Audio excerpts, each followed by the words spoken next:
Muy buenas tardes, queridos amigos. Bienvenidos a este programa Vladimir a la Una. Hoy vamos a conversar con un hombre multifacético. John Aispurua, profesor universitario, integrante del Consejo Universitario de la Universidad Central de Venezuela, hombre de radio, dirige o conduce 2 programas de radio, Valores del Espíritu y Grandes Biografías, escritor, yo diría que, caramba, incansable. Tiene varios títulos de distintas materias y acaba de editar hace unos días un libro sobre frases célebres en la historia de la humanidad.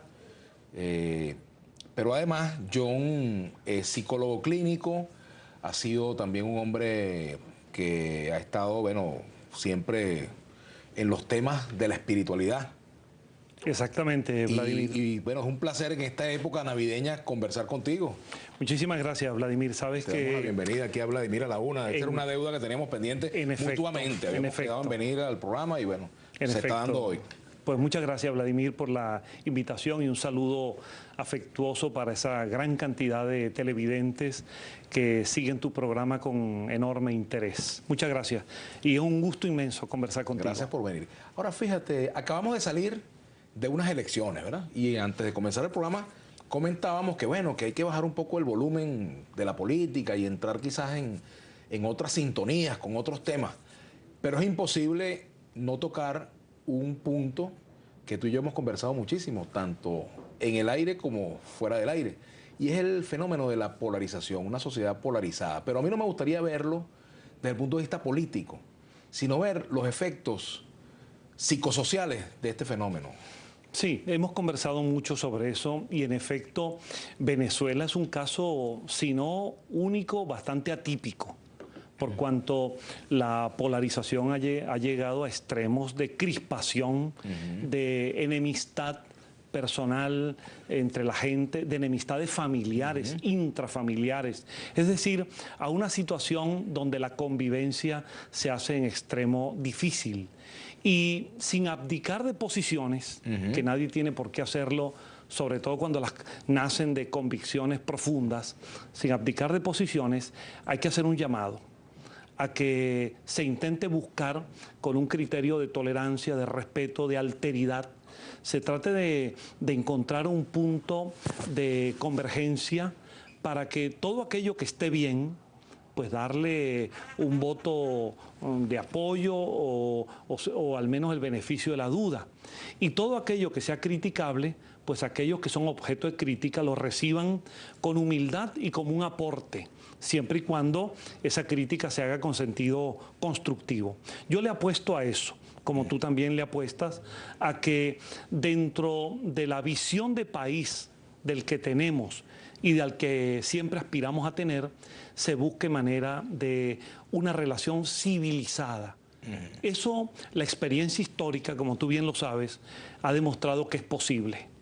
En décadas anteriores, en pleno fragor de la guerra en Vietnam, mientras se combatía en Vietnam, se dialogaba en París. Y hay que ver el grado de enfrentamiento que significó el conflicto en Vietnam. De modo que hay que apostarle siempre a lo más elevado del ser humano, que es el entendimiento, la racionalidad, el espíritu de civilización, y no apostarle a la destrucción del otro. Claro, ese digamos, el enfoque de lo que nos está pasando políticamente, ¿no? Y es una de las lecturas que hay que hacer, la necesidad de que, bueno, se abra un espacio para que dentro de la diferencia aprendamos a aceptarnos y a reconocernos, ¿no? Porque a veces se habla de tolerancia, que es un concepto que yo considero que es limitado, ¿no? La tolerancia es como que, bueno, me calo que tú existes, pero no te acepto como tal, ¿no? Claro, es una palabra que hoy en día tiene matices, pero no deja de ser mejor que la intolerancia. Ah, bueno, obviamente. Y en todo caso se trata de la convivencia. Es necesaria, mas no es suficiente. Sí, exactamente. Como dicen los científicos. Sí, se trata de la convivencia. Convivir porque los venezolanos y quienes aquí vivimos todos y los que han venido de otros lugares, estamos acá y debemos compartir este país. Aquí están nuestras raíces, aquí está nuestro presente y aspiramos a que esté nuestro porvenir. Por ello debemos buscar la manera de entender que el mundo no se divide en blanco o negro, sino que hay muchos grises. Y hay que explorar esos caminos intermedios con un ánimo no solo de soportar, sino de encontrar honestamente las razones positivas que pueden animar al que no comparte con nosotros un punto de vista. Eso es lo que, y hablábamos hace un momento fuera de cámara, de Mandela.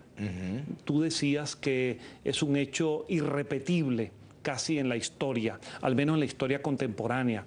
Yo te acompañaba citando a Gandhi, o a Martin Luther King, o a Albert Schweitzer, o a Juan Pablo II, o al actual pontífice también de la Iglesia, que están experimentando un avance hacia, en el caso del Papa actual, un avance hacia la convivencia dentro de la diversidad.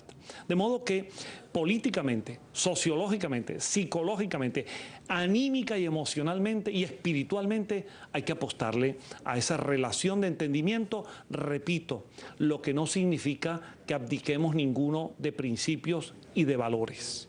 Claro, ese aspecto es importante, ¿no? Que cada quien se reafirme sus posiciones sin necesidad de negar al otro.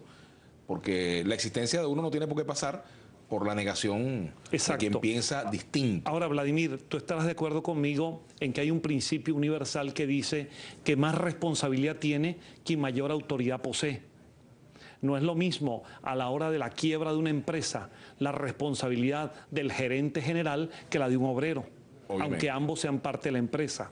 Y debe haber una rectificación por parte de quienes conducen el país, una rectificación en cuanto al lenguaje.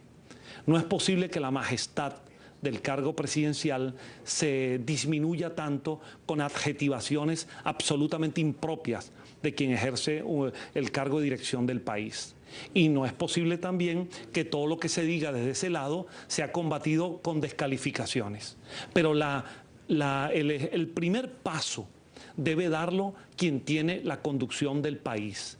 En todos los lugares, en todas las épocas históricas, siempre quien dirige sabe que le conviene tener un clima de armonía y de entendimiento. Y yo digo que Venezuela es tan atípica, al menos lo que estamos viviendo, que este es casi uno de los pocos casos en que quien dirige la nación pareciera a veces estar más interesado en la conflictividad que en la tranquilidad. Y eso es totalmente contrario al sentido de lo que es gobernar una nación. En otras palabras, quien gobierna, acabamos de tener elecciones. A mí me gusta cuando un alcalde dice, soy alcalde de los que votaron por mí y de los que no votaron. Soy gobernador de los que votaron y de los que no votaron. Yo quisiera que el presidente de la República también dijera que es presidente de los que por él votaron y de los que por él no votamos. Y qué bueno que quienes no votaron por presidente también lo sientan como presidente. En efecto. Yo creo que ambas cosas son necesarias porque sí, el reconocimiento, el respeto, por supuesto que es una autopista de dos vías, ¿no? Sin duda. Y yo creo que este es un buen momento para llamar la atención a todos los sectores del país y a quienes conducen los sectores en cuanto hay que hacer una revisión de lenguaje y de contenido. Yo creo que hay que sincerar las cosas. Hay alguien que gobierna, independientemente de circunstancias que ocurrieron meses antes, pero gobierna, de hecho gobierna. Hay que asumirlo y reconocerlo así.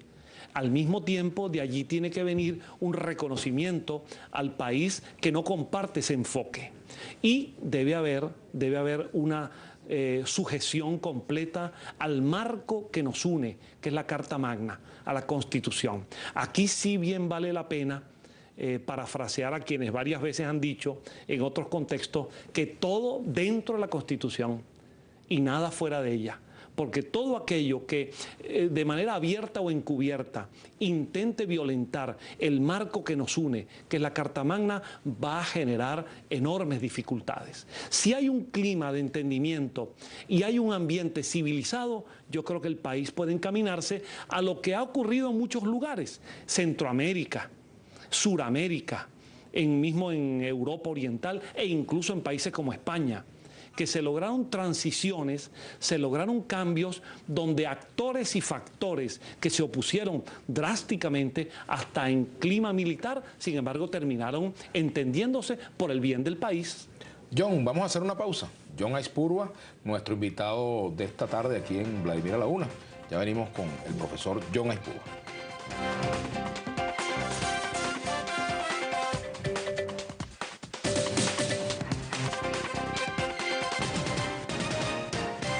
Bueno, yo les decía que John Aispurua es un personaje realmente multifacético, ¿no?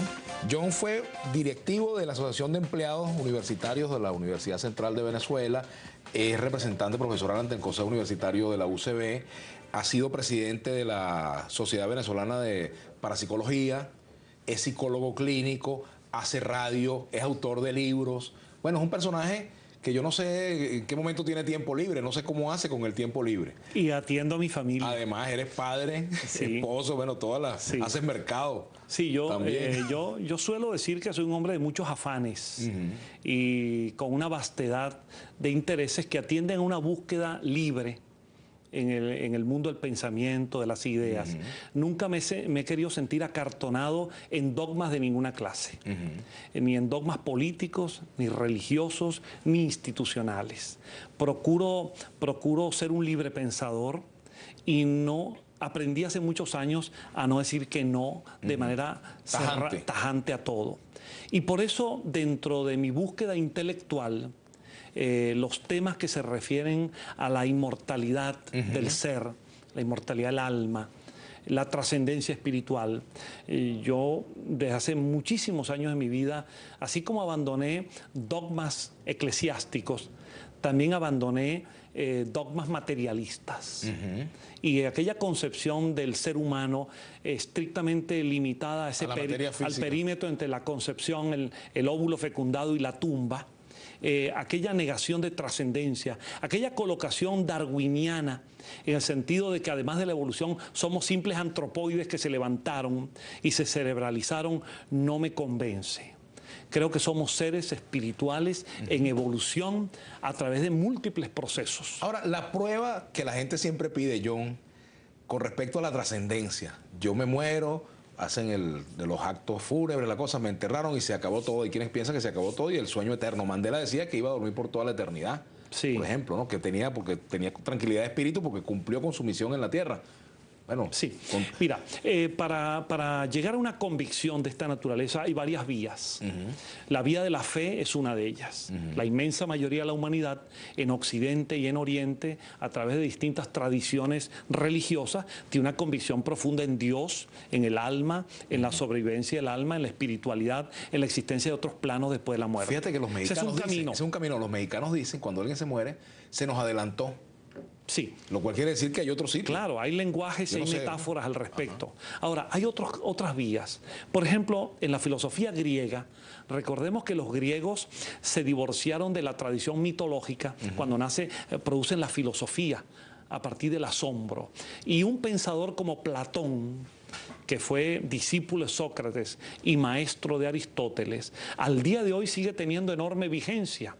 Y toda la teoría platónica se basa en la inmortalidad del alma, en la reencarnación, en las reminiscencias de nuestros procesos anteriores y en la continuidad de la vida. Y Platón hasta experimentó lo que podría ser un atisbo de psicología de su tiempo acerca de algunos caminos de regresión de la memoria. Hoy en día hay búsquedas en la psicología transpersonal, que no es de orientación conductista y ni siquiera psicoanalítica, sino una psicología que habla de la conciencia y de la trascendencia humana.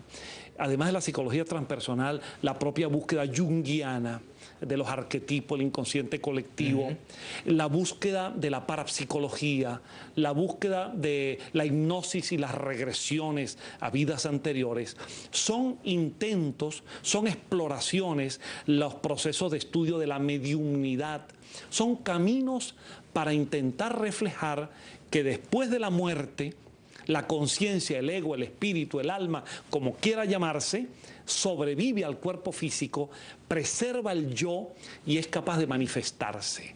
De hecho, en la tradición católica, que es la que más nos rodea, las manifestaciones y apariciones de santos, las curaciones, toda esa trascendencia espiritual implica que hay una actividad espiritual después de la muerte. Eso que llaman actividad paranormal, mediúmnica, espiritual, que tiene distintos contextos. Ahora, ¿tú qué has estudiado tanto eso, John? Bueno, porque tú, imagínate, eres especialista en el tema. He publicado algunos libros sobre eso. Has publicado libros sobre parapsicología.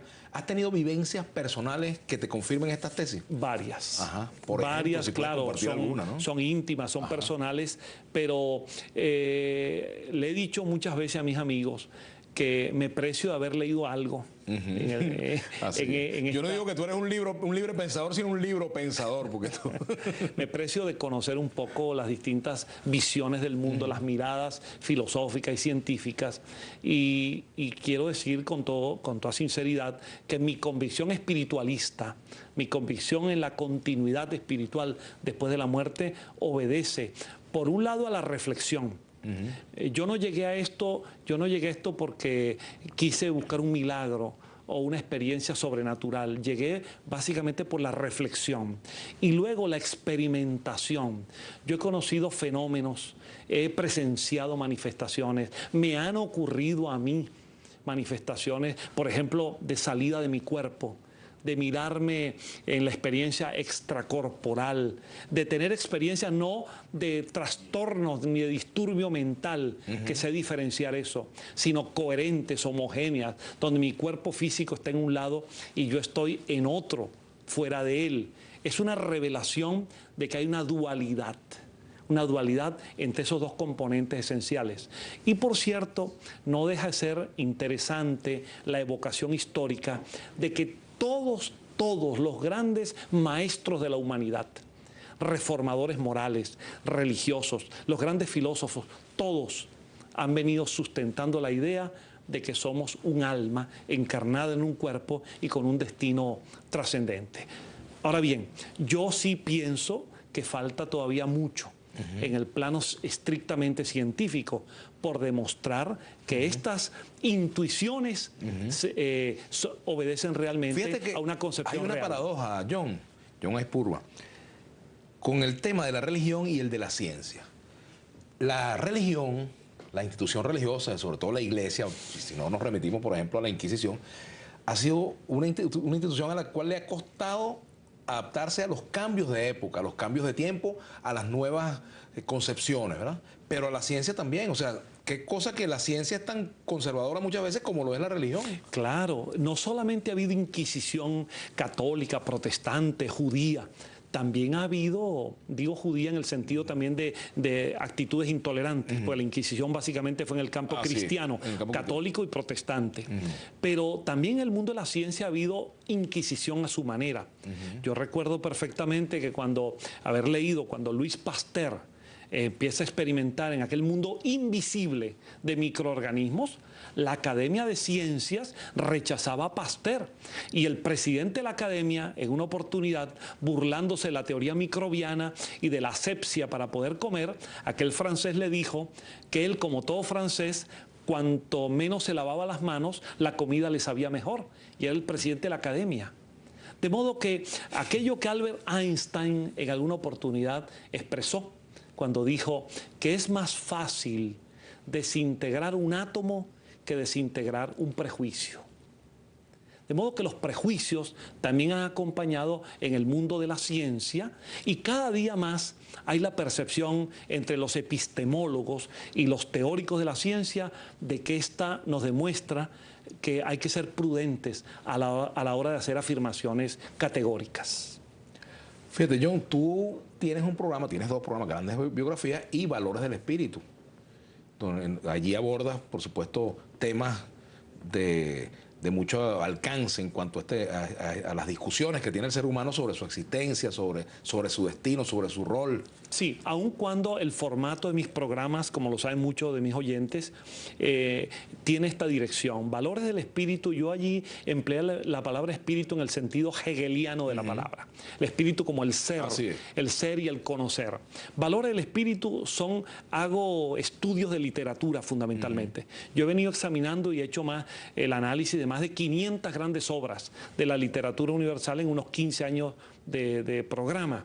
Analizo la obra, el autor, el contexto histórico, las claves, y de alguna manera le proporciono a quien no ha leído el libro no la sustitución, porque el placer estético de leer no lo sustituye nada. Nadie. Pero sí la aproximación a los conceptos una aproximación. Me decía una vez un célebre académico, un médico, que no quisiera nombrar ahora, me decía, yo toda la vida quise leer La montaña mágica de Thomas Mann, que es un libro de más de 1000 páginas, pero la vida no me lo permitió, la carrera, las ocupaciones.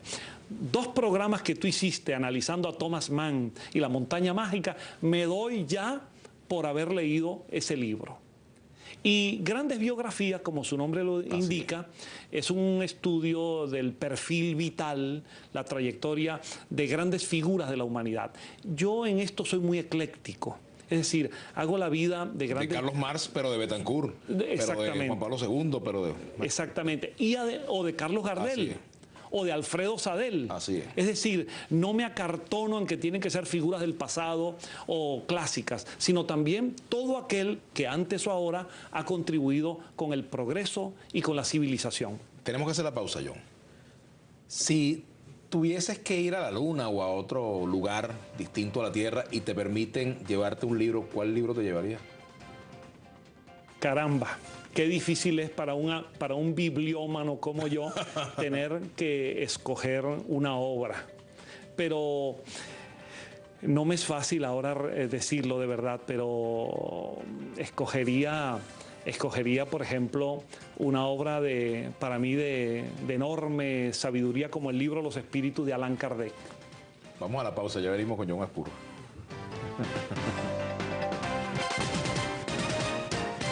Bueno, seguimos conversando con John Aispurua, nuestro invitado de hoy. Pero tu esposa, que nos acompaña aquí en el estudio, me dice que te pregunte ¿qué personaje de la historia venezolana te hubiese encantado conocer si tuviese la oportunidad de regresar el tiempo? Sí, hay muchos, pero sin duda me hubiese gustado enormemente conocer a José María Vargas. Tengo una profunda admiración por el médico, el humanista, el pensador, el investigador, el rector universitario y sobre todo el hombre que hizo algo para mí irrepetible en la historia venezolana. A él lo obligaron a ser candidato presidencial contra su voluntad. Lo obligaron a aceptar la presidencia de la República y la asumió. Pero en el momento en que fue depuesto por una asonada militar, en ese momento dijo, no, yo defiendo la institucionalidad y la presidencia. Y fue allí el famoso enfrentamiento entre Vargas y Carujo, cuando este sargentón le dice que el mundo es de los valientes, y Vargas le responde que no, que el mundo es del hombre bueno y del hombre justo. Yo pienso que necesitamos en Venezuela y en América Latina muchos Vargas y ningún Carujo. Seguimos conversando con John Aispurua. John, volviendo a un tema que, bueno, tú lo abordas por el lado de ya lo tocaste cuando nombras a Vargas, lo abordas, pero es un tema que a ti, por supuesto, te apasiona, que es la universidad. Y no me extrañó que dijeras Vargas porque, bueno, se enlaza perfectamente con lo que tú has sido. Tú has sido, bueno, psicólogo clínico, has sido escritor, haces radio, pero tú eres usevista. Yo diría que John Aispurua, usevista. Sí, yo me jubilé de la universidad después de 35 años de docencia. Me jubilé hace poco, permanezco como representante de los profesores ante el Consejo Universitario porque, como tú bien lo sabes, infelizmente no han permitido que se hagan elecciones. Hay como una filosofía que debe cambiar, que es que donde presuman que se van a perder elecciones, no se autorizan. El país necesita fluir. Y las universidades están en mora con eso. Hay autoridades universitarias que no han podido ser renovadas. Y hay que abrirle paso a esa visión democrática y electoral. Y que sean los propios representantes, los profesores, como los estudiantes en su ámbito, como los trabajadores en su escenario, que elijan libremente a quienes desean que los conduzcan.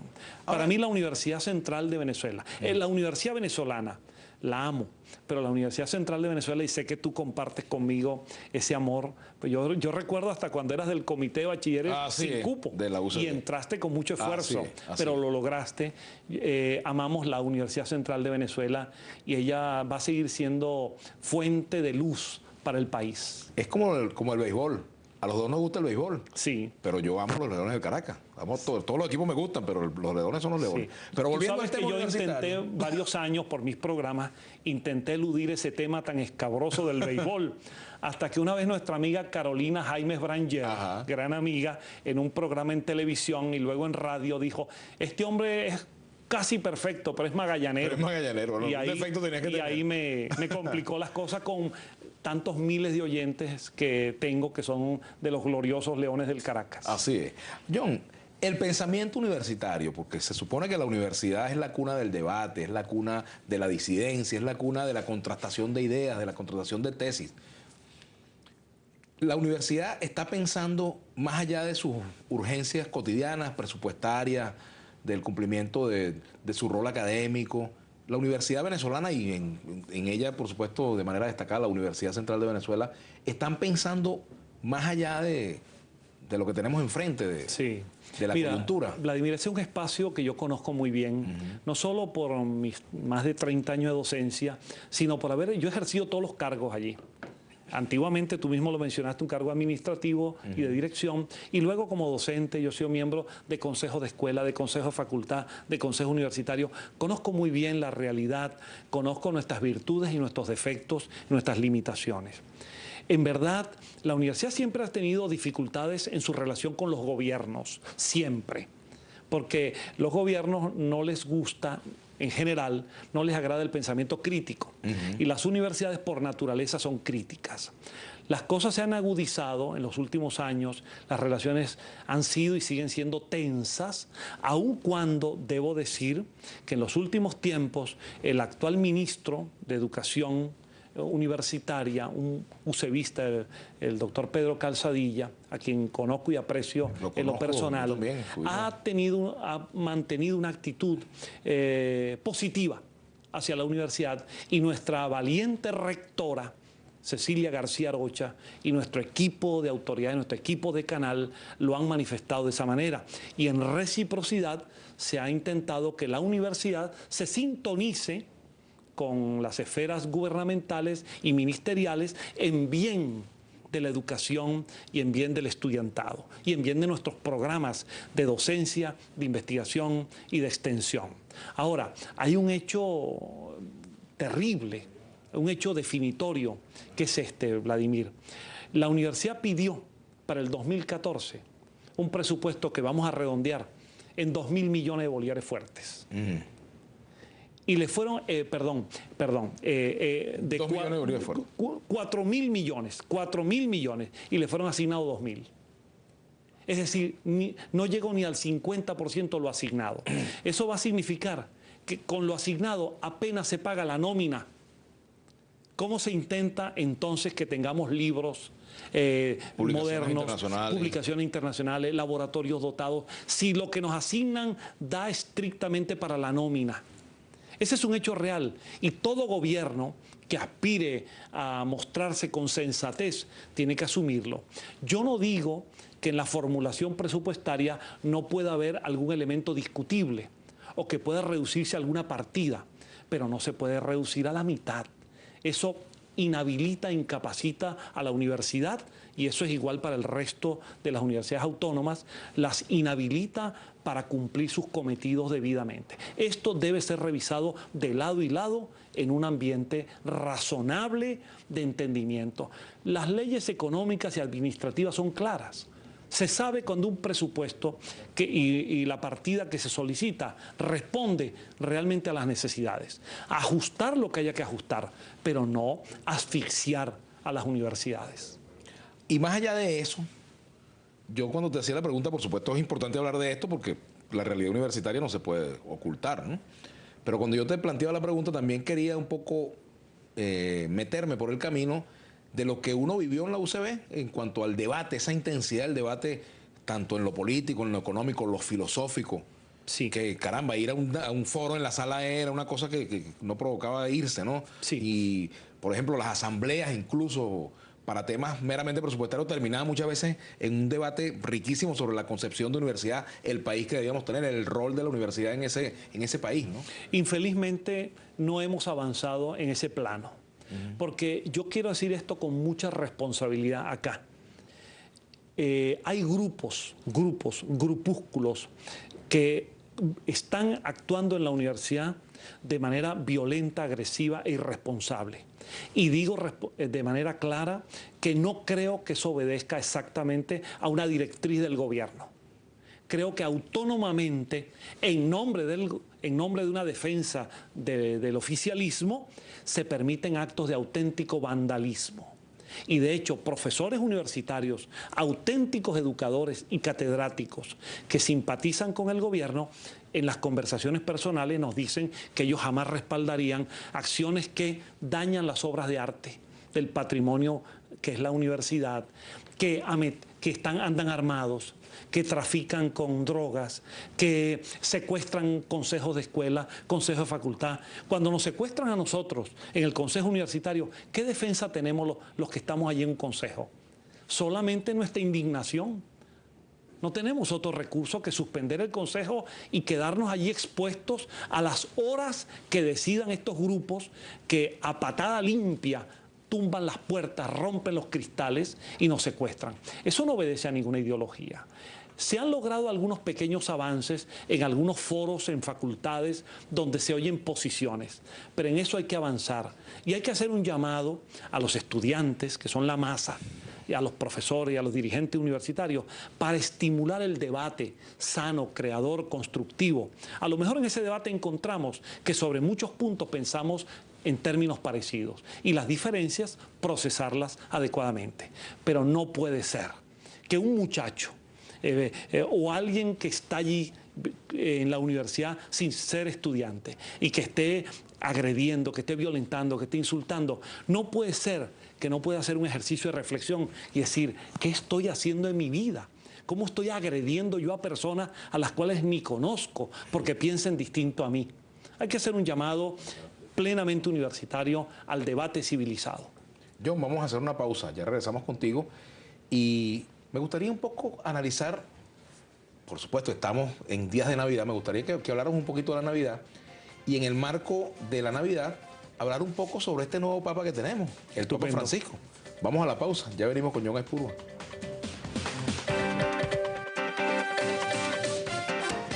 Bueno, ya en la parte final del programa con John Aizpurua dejábamos el tema de la Navidad.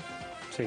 Tú has hecho programas sobre la Navidad a propósito de, bueno, de sí, el tema de valores del espíritu. Sí. En ese programa has hecho alusión pues, a la Navidad. Incluso hice un disco, una de mis colecciones de discos, que titulé Mitos y Ritos de la Navidad. De la Navidad, sí. Porque en la Navidad hay ritos y hay mitos. Y hay mitos, así es. Yo voy a sintetizar una idea, Vladimir, sobre este tema que para todos nosotros es importante. Mira, la Navidad tiene como epicentro, como motivo, el nacimiento de una figura histórica y espiritual extraordinaria como lo fue Jesús de Nazaret.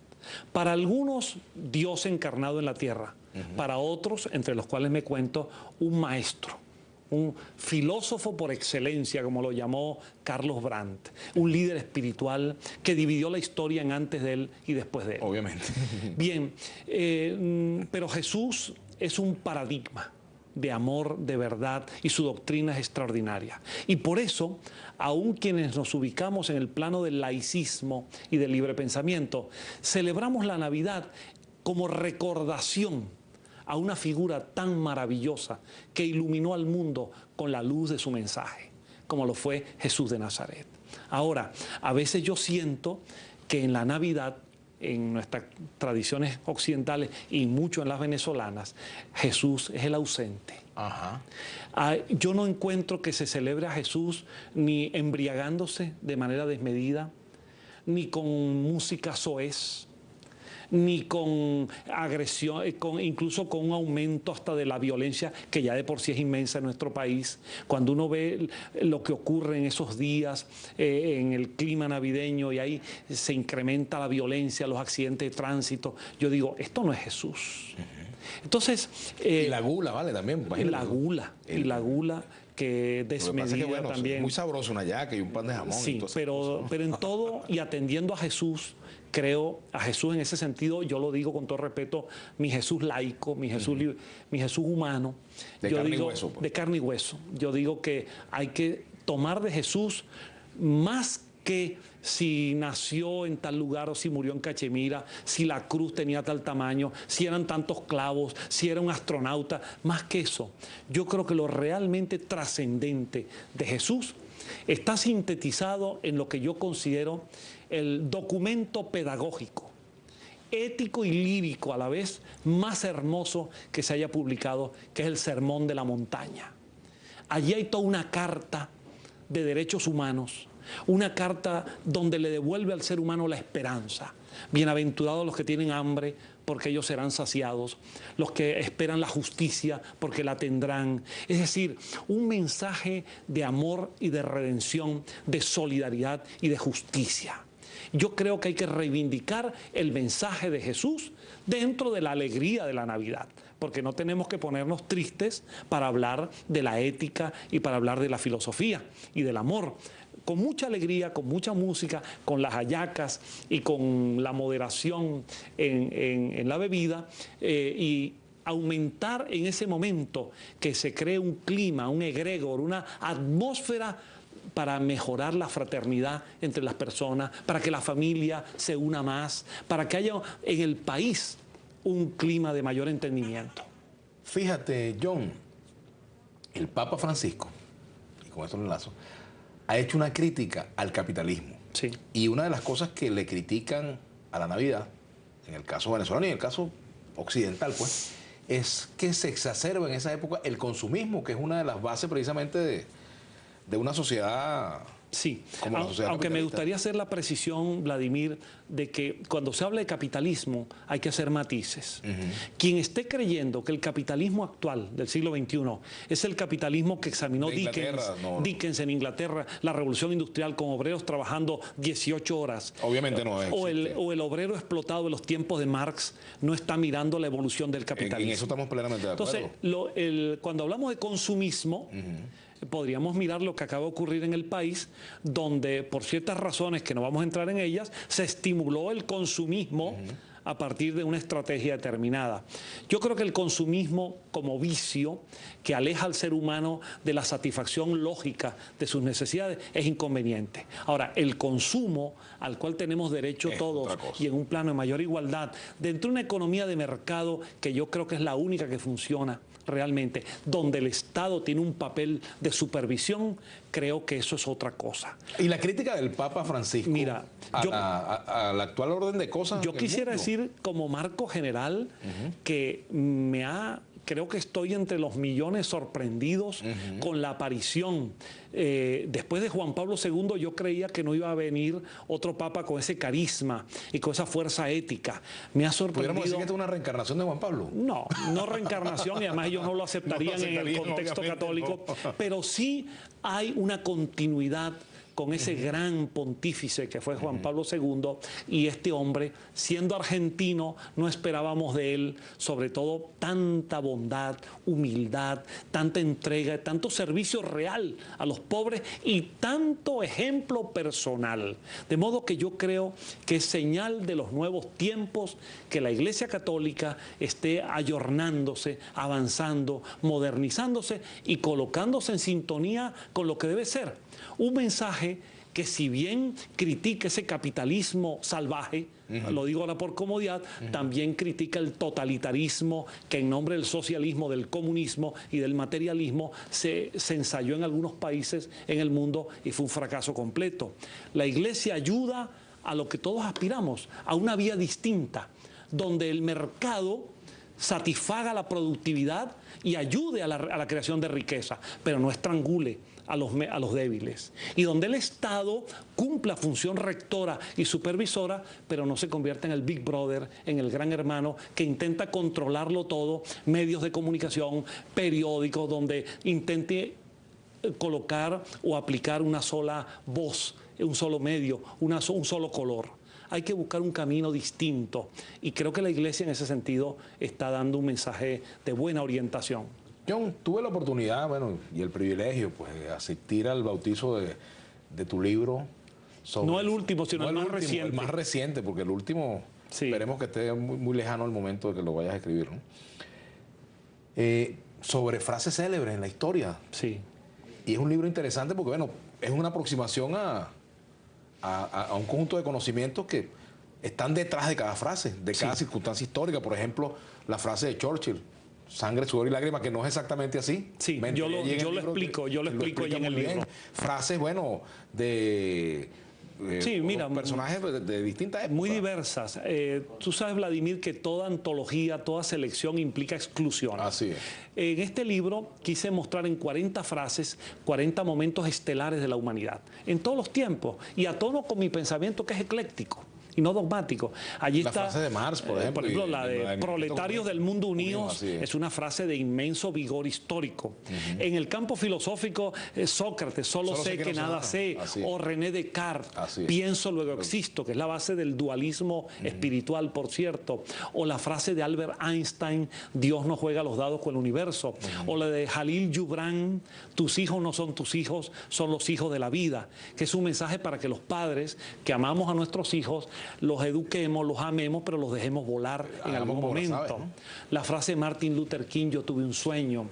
La frase de Bolívar, moral y luces, son nuestras primeras necesidades. La de José Martí, ser cultos es el único modo de ser libres. Y así son frases que en el mundo de la ciencia, de la política, de la religión, de la cultura, han marcado el mundo. Frases que marquen este siglo XXI, ¿ya hay alguna que tú puedas identificar de algún personaje?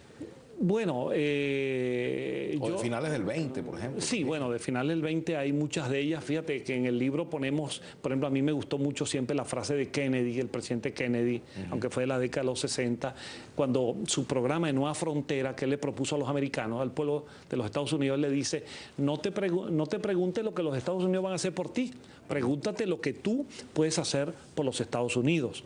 Y es decir, un llamado no a la comodidad, ni a la demagogia, sino a que, así como el gobernante tiene responsabilidades, el gobernado también. De modo que compartir todo eso. Y frases que antes y ahora, en ellas, un líder, un verdadero estadista, ha logrado sintetizar su pensamiento y su acción. De modo que es una selección de 40 que llegan hasta el siglo XX. Yo creo que todavía los 13 años que llevamos de siglo XXI son pocos como para tener una perspectiva de grandeza. Fíjate, en el caso de Mandela... Tú citas haces mención a una cita del libro de George Orwell, Rebelión en la Granja, ¿no? Que para mí es muy importante. Todos los animales son iguales, pero hay unos más iguales que otros.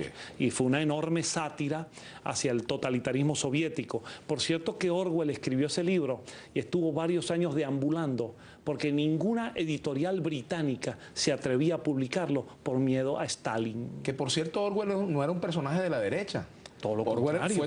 Era trotskista. Trotskista, y en España perteneció al Partido Obrero de Unificación Marxista, peleó con los republicanos en España, era un hombre de la izquierda marxista y laborista británica, pero cuando fue a Moscú y descubrió aquella tragedia, entonces dijo, en una frase solemne, dijo, mi fe se perdió en Moscú. Y nunca cambió de chaqueta, simplemente cambió de perspectiva y se dio cuenta que dictadura es dictadura, aunque la máscara que utilice sea distinta. Hay dictaduras de una ideología y hay dictaduras de otra. Lo que hay que reivindicar es el derecho del ser humano, mira, a la libertad de pensamiento, a la libertad de conciencia, a la separación de poderes, a la democracia política, al respeto entre las personas. John, Vladimir, un placer tenerte por aquí. Gracias por la invitación y feliz Navidad para ti, tu familia, que la quiero mucho. Igualmente. Y para los amigos televidentes. Muchas gracias, John Spurbe. Y ustedes, bueno, queridos amigos, los invitamos para que nos sigan acompañando aquí en Vladimir a la Una, como siempre, por Globovisión.